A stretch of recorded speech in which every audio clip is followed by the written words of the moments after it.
أحسن الله إليكم. قال رحمه الله: وقوله تعالى: وما يضل به إلا الفاسقين. هذه الآية ذكر رحمه الله تعالى فيه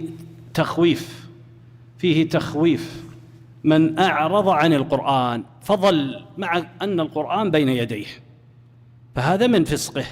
قال الله جل وعلا: قل هو للذين آمنوا هدى وشفاء والذين لا يؤمنون في آذانهم وقر هو عليهم عمى أولئك في ضلال مبين.